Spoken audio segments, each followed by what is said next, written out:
Mac Engel Angle podcast, accept no substitutes. But if there are any, can you please tell me about them because I'd be curious to watch.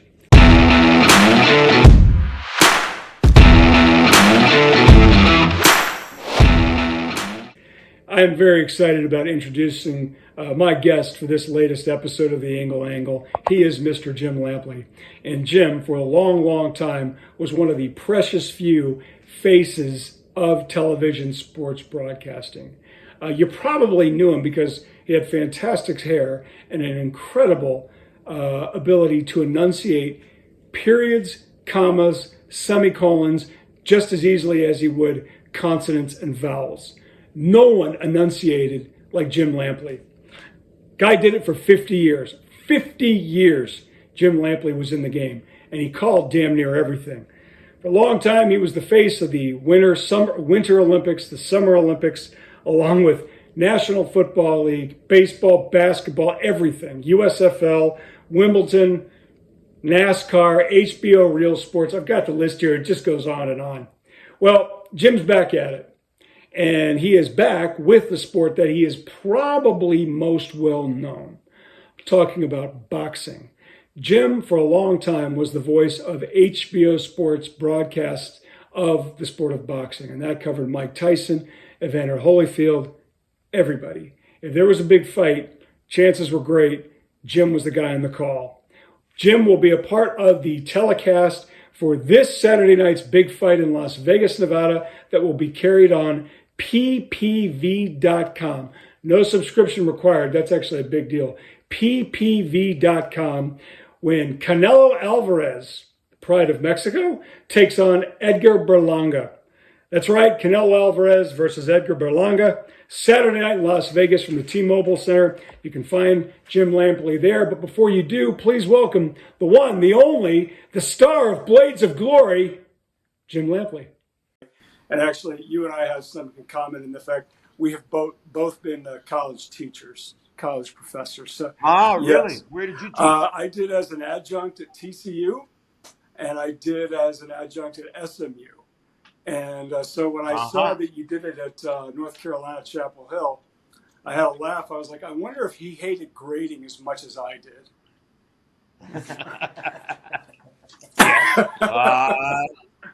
And in fact, I hated it so much that I very, very purposely and at enormous effort created a 60-question multiple choice final so that I would not have to comb through several dozen unreadable essay answers to try to determine what would be in some part subjective grades for them. I wanted to simplify it, so I went to the difficulty, and it is difficulty, of creating a comprehensive multiple choice final. And I discovered that the most difficult part of that enterprise, and maybe the hardest thing I had to do as a teacher, is to concoct plausible answers that are incorrect for multiple choice questions. And I got wildly creative about it, et cetera, et cetera. Prouder and prouder. Oh, this will really hang them up. So, there was gamesmanship. Right. But at the end of the day, I was teaching a course called Evolution of Storytelling in American Electronic News Media. I very purposely, trying to be an academic, stayed away from sports and taught a course based on something meaningful in our society, which is how news messages are developed and ultimately distributed to the audience. And one of the things that I harped on to them over and over was that they had to observe and pay attention to how evolution in electronics, evolution in management systems, ownership, personnel, et cetera, all sorts of factors like that would ultimately affect the way stories were constructed and told. That was really basically kind of the heart of the course. And And now we live in a world where that becomes so clear and so obvious. And eventually, after 5 semesters of teaching it, I was simply too frustrated by my inability to puncture their affiliation with social media. I don't think you can. About they Yeah, can't. I can. And it's where Yep. they live. And a couple times a semester, I would come in and start the course by saying, if you wake up every morning and before you come to campus for your classes, you go to your preferred social media platform for your first dose of news every day, you are asking to be lied to, you're asking to be misled, you're asking to be subdivided and colonized. You are sacrificing a lot of your agency as an individual in the society with regard to meaningful information if that's what you do. Blank faces. Totally blank faces. Yep. Yep, you got it. No response. So after a while, I said, okay, I'll take a little time off here and go work for ppv.com. Okay, well, you're working Saturday night. You got the next Canelo Alvarez fight on the card, so to speak. And as someone who has been around boxing for a long time, I am sure you have heard this expression that I'm going to say to you a lot. And my answer on this has evolved. I'm sure yours has too. Jim, when somebody says to you, boxing is dead, nobody cares anymore, I don't buy it. What do you say to that declaration? It's been dead for 120 years. You ain't that old. And we revive it on a week by week basis. And we revive it because there is a persistent, devoted, loyal audience for whom it is in the blood and they won't let it go, regardless of all of the blemishes Yeah. and flies in the ointment, regardless of all of the demonstrable inequities and inadequacies that the sport reflects.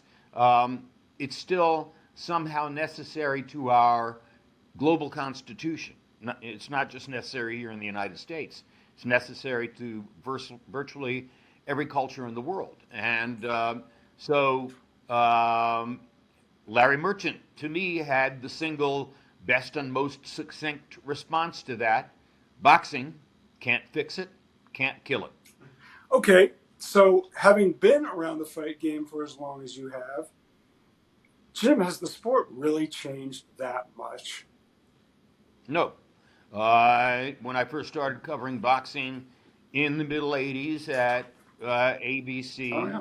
um, there were complaints about governing body bias. There were complaints about inaccurate scoring and indeed crooked scoring. There were complaints about fighters who simply wouldn't take the risk of fighting the best possible opposition as opposed to other fighters far more admirable and laudable who went out of their way to fight the best possible opposition.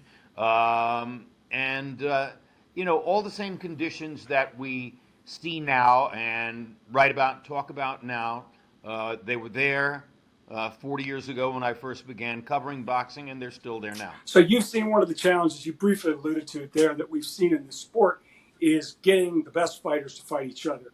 Or sometimes the best fighter, there just isn't another fighter on his level.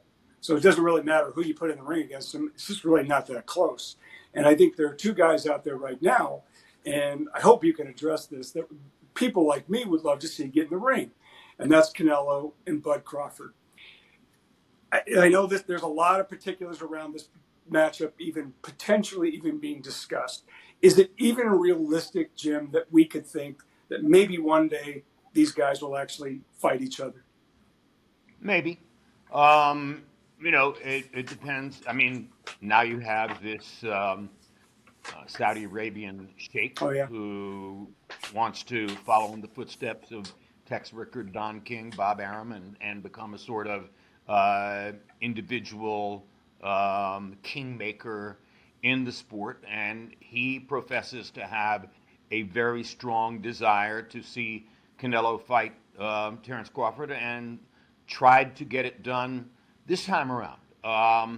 And look, I covered Crawford's ascent from a last minute substitute opponent on a top ranked card, pay-per-view card, undercard in Las Vegas to where he is now at the competitive peak of the sport.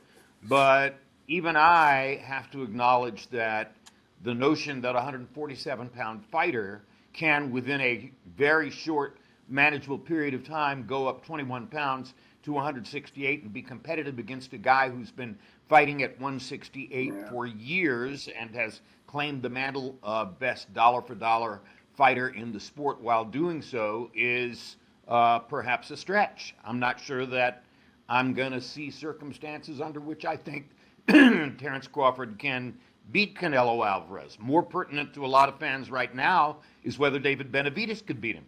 And there are quite a number of fans who firmly believe that David Benavidez would and could beat Canelo. The story here is he's not fighting either one of them. He's not fighting David Benavidez. He's not fighting Terence Crawford. He's not fighting David Morrell.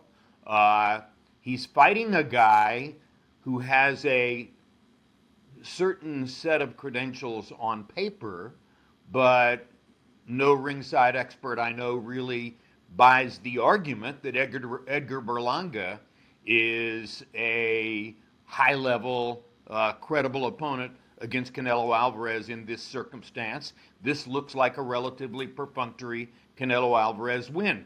However, I will say this. Berlanga has terrific straight-ahead punching power. If he catches the right person at the right time, he could hit hard enough to knock almost anybody out. Canelo, I don't know. Canelo has the best punch resistance in the sport. So there's something to watch here. If Berlanga is able to land, is he able to hurt Canelo, which virtually nobody else has been able to do. But unquestionably, the vast majority of the knowledgeable and intelligent audience would rather have seen Canelo fight David Benavidez, would rather have seen Canelo fight David Morrell, would rather have seen Canelo fight Terence Crawford, even though Crawford would functionally be coming up 21 pounds to do it.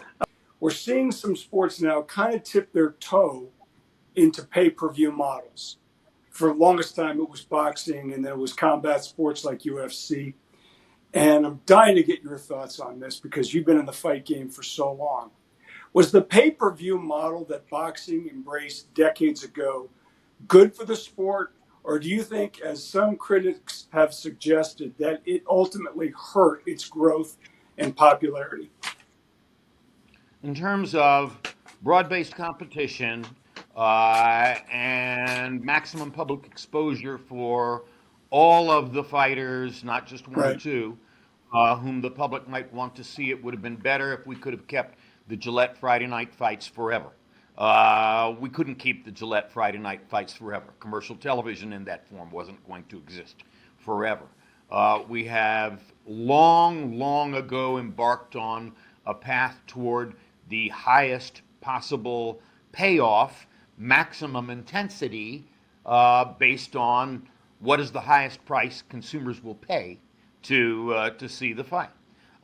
So that was the winner in the competition between delivery systems. Ultimately, the paymasters, the people who handled the money, wanted to see the largest possible payoff for each event, and that's led us down the road toward pay-per-view and what most consumers would call extraordinarily high prices for seeing fights of this caliber.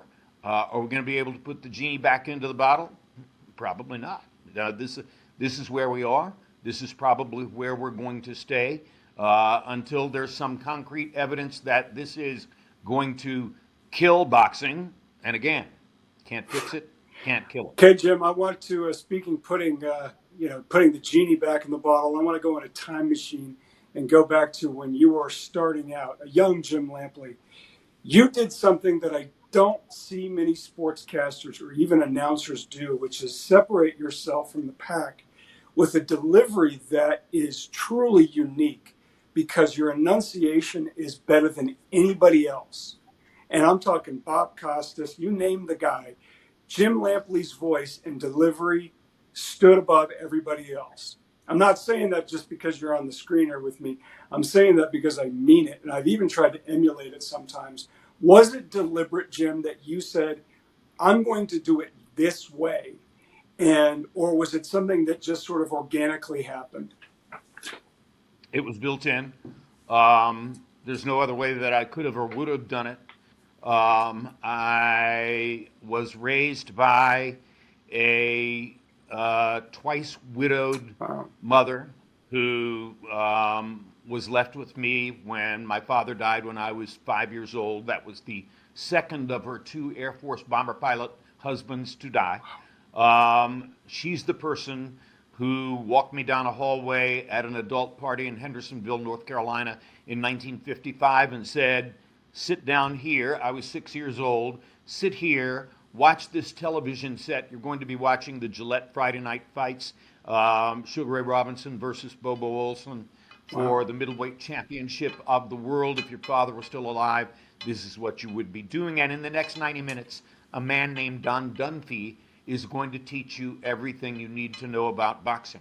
If you were to go back and somehow access Don Dunphy's fight calls, I think you would hear a version and maybe even an identical template for the kind of careful enunciation and specifically careful grammar and language discipline that I have brought to this solely and simply because my mother schooled me to be that way. There wasn't any individual elementary school teacher who did that. There wasn't anybody else in Hendersonville, North Carolina who did that. Certainly I could mimic my grandmother's colorful language for you. That was something entirely different. But at the end of the day, I don't know why my mother was that way, but she was. I also don't know why my mother, raised in a relatively poor Irish household all her life in Memphis, Tennessee, developed an absolutely maniacal bent toward racial equality, Wow. toward proper respect for black Americans, toward never being a part of the kind of racism that was portrayed by her parents and by my father's parents, by, as simple a thing as her saying to me, you will say Negro and you will not say it any other way.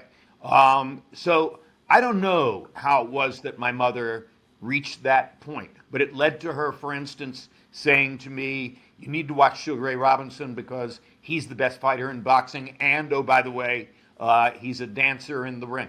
And that ultimately led to me falling in love with Cassius Clay at the 1960 Summer Olympics in Rome. And it's all a part of a chemistry that led to me arguing with my grandparents about race relations over and over and over all the way through my childhood, and in every way constantly reinforcing my bent toward that. And, all sports have played a role in helping the United States to achieve a far more equanimitous atmosphere with regard to race relations than was the case when I was 5 or 6 years old. But boxing in particular was a pathway toward that, and I'm really glad that my mother sent me down that What path. a hell of an answer. I was not expecting that at all.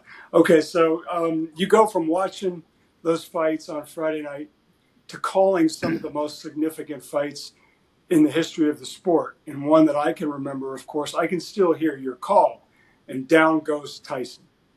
Brawling willingly. I can still hear your... Actually, may I correct you Oh, slightly? no. Did I get it wrong? The call was, if you're talking about Tyson Yes. Douglas, the call was Mike Tyson has been knocked out. And in just about that tone, I was very specifically reaching at that moment for as understated an understatement as I could possibly prevent. Because the very first live prize fight that I ever attended was February 25, 1964, Cassius Clay versus Sonny Liston, Miami You were there? Beach. And I was conscious when I first started calling fights at ABC in the late 80s and then eventually moved over to HBO at the end of that decade. I was quite conscious that I had seen the biggest upset in the history of boxing the very first time I ever went to a live prize fight. So fast forward from there all the way to February 10, 1990 in Tokyo, and Buster Douglas flattens Tyson, and Tyson is lying on the canvas. And I'm thinking to myself, oh my God, the first fight that I ever attended was the biggest upset in the history of boxing. And now here is the fight which will succeed it in the lore of the sport. This is the biggest upset in the history of boxing. What can I possibly say here that amplifies this to the degree that it needs to be amplified? Quick answer in my mind, nothing. So I had been developing a friendship with a very famous actor. And I had asked that very famous actor, Jack, when you get ready to do the biggest scene in the movie, when you get ready to do the fulcrum moment, when you're going to the set to say you can't handle the truth, what do you have in your mind as a mantra? And he said to me, Lamp, don't overact. Same thing I've been thinking about ever since I first went to acting school a long time ago. So in my mind, as I'm watching the referee in Tokyo counting Tyson out, I hear, don't overact. Wow. And my response to don't overact was, Mike Tyson has been knocked out. And my beloved colleague, Larry Merchant, who was never overwhelmingly or unnecessarily complimentary of my work, years later, Larry Merchant said to me, that's the greatest call in the history of sports television. And I said, why would you say that, Larry? He said, for the elegant understatement of it all, for your ability to resist being hyperbolic in the way that anybody else would have been hyperbolic based on what you were seeing, recognizing that there was no way you could gild that lily, let it speak for itself. Mike Tyson has been knocked out. To get that kind of a compliment from someone of Larry's stature and eminence in sports journalism, pretty big for me. So fast forward to another significant upset that you called, and that is Michael Moorer being knocked out by an aging George Foreman that I had seen in a documentary where you talked about it, Jim. You were prepared for it because George had prepared you for it.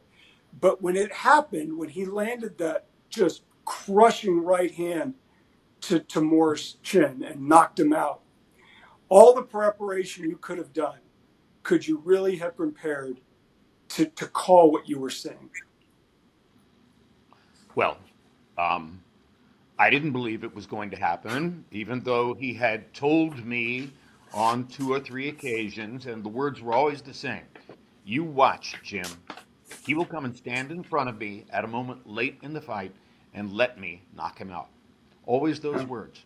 He will come and stand in front of me and let me knock him out. Now, if you go back to YouTube and look at the video, it's amazing. Yeah, if you put what you see together with those words. So as I'm watching the referee countdown, Joe Cortez is 6-5-4. I've got to think of something to say. And what I hear in my head is George telling me, you watch, come and stand in front of me and let me knock him out. And what I say is, I blurted out, it happened. It happened. That was unplanned. That is the most well-remembered and most repeated by fans of any of my boxing calls. To this day, I can walk down a hallway here at the MGM Grand, walk past 3 people in the hall, and somebody will turn around over his shoulder and say, it happened. And I'm very, very lucky that it turned out that way, that George, in effect, was the producer who set me up to do the right thing with that call. So that was basically a real-life movie, and you have been in actual Hollywood movies. And I'm sure there are people, Jim, who know you for those roles more than maybe they do for your sports commentating. You did a part in Rocky Balboa, which was Sylvester Stallone's last turn in the ring as Rocky. And then, of course, you did my favorite, Blades of Glory. When Sly set you up, because I had got a chance to talk to Stu Nahan once quite accidentally, and Stu was the first guy who called the Rocky movies, was the boxing announcer who called the Rocky movies. And he told me the story behind it. I'm like, wow, that's amazing. So when he hired you, when you're cast as the ringside announcer, to call Rocky Balboa's final fight.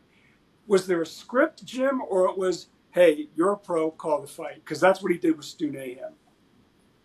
No script. No script. I'm in, I think there are 17 major feature films in which I appear. Almost all of them are in some way related to boxing, and I never actually employed a script or was asked to employ a script in calling fight scenes for movies. It was always, okay, sit down and either watch a video playback and do what you do, or watch the actors in the ring and do what you do. Whether I was doing it alone or whether I was with Max and Roy, whatever it was always improvised because the producers and directors were asking us to give them a quality, genuine, as though live, blow by blow. So that's what I did. And I always tell young sportscasters or aspiring young sportscasters, if you want to be in the movies, if that's an ancillary goal here, cover boxing, because there are many more boxing movies than there are for any other Right. sport. Yep. Think about it. The expanse of territory and the number of characters whom you have to be able to cover on camera to do a football movie or a baseball movie, far more difficult than two guys in the ring facing each other in an enclosed space. That's why there are so many more boxing movies than other kinds of sports movies, because they're so much easier to shoot. So I got two more questions for you to let you go. So Good. you had a great role as yourself in Blades of Glory, which is a Will Ferrell comedy, and some of the dialogue is nothing like I think I would ever hear Jim Lampley say. I wish you could have heard the dialogue that didn't make it into the final. Was it all scripted? Did you take an objection to any of it, and did you improv any of it? Some of it was script, some of it was suggested, but a lot of it was just stuff that we did. Scott Hamilton and I had a good relationship. We knew each other fairly well. I was in the trailer that morning, had shown up bright-eyed, bushy-tailed, 8:30 in the morning, ready to go. Scott showed up at about 9:30. He had just gotten off a plane. I forget where he was or what he was doing. He came to my trailer, kind of frantic, said, "Lamps, do you have any idea what we're doing here?" And I said, "Yeah." He said, "Did you read the script?" I said, "Yes, I read the script. I know what it is we're doing." He said, "So what are we doing?" I said, "Scott, we're doing every bad gay figure skating joke in the history of bad gay figure skating jokes, okay?" And he looked at me, thought for a second, and he said, "Lance, there are no bad gay figure skating jokes. There's a whole lot of gay figure skating jokes." I said, "Well, we're doing them all." And that's what the movie turned out to be. Okay, this is the last question for you.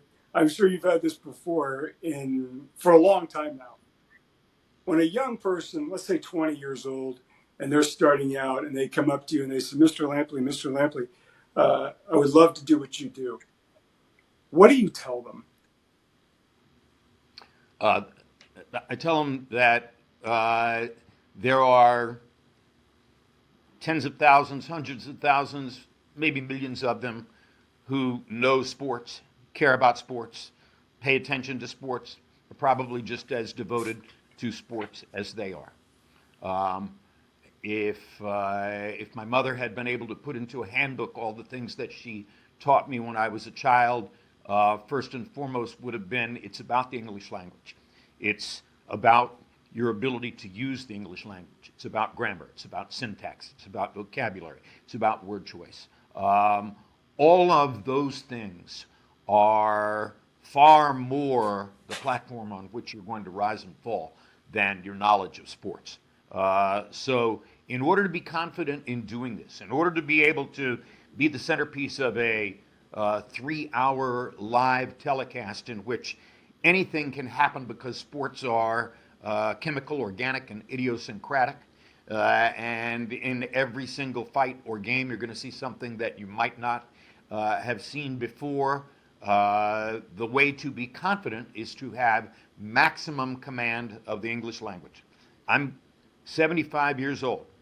I get up and take a stab at Wordle and connections every morning because you can never stop learning this language. It is vast and it creates millions of different expressionistic possibilities, and I never want to lose my grasp of that if I can keep it. Jim, thank you very much for your time. I really appreciate it. I've been a great admirer of yours for a long, long time. Thank you very much. I hope you have a great call. My best to you and your family. Continued good health, and I hope you work for as long as you want. Thanks so much. You're welcome. And can you wait a second so I can show you something? Absolutely. So that I'm not missing any possible trick here we go. This is my autobiography book. Oh, that's outstanding. This book will be published sometime early in 2025, as I understand it. Ben Bella Books in New York. Did you write it, or did you have somebody who wrote it with you, You can see Jim? the person on the cover. To whatever degree you can help proliferate anticipation or interest in, maybe I make 27 cents for every copy that's sold. I don't know. At any rate, it'll be fun. So I just wanted to show you that. And thank you so much for your time, your attention, and your recognition of what it's been that's important to me. Thank you, Jim. It's been an honor. Thanks so much for your time. Have a great call Saturday night. Further ado, please welcome the great, the one, the only, Mr. Jim Nance. Oh, fuck.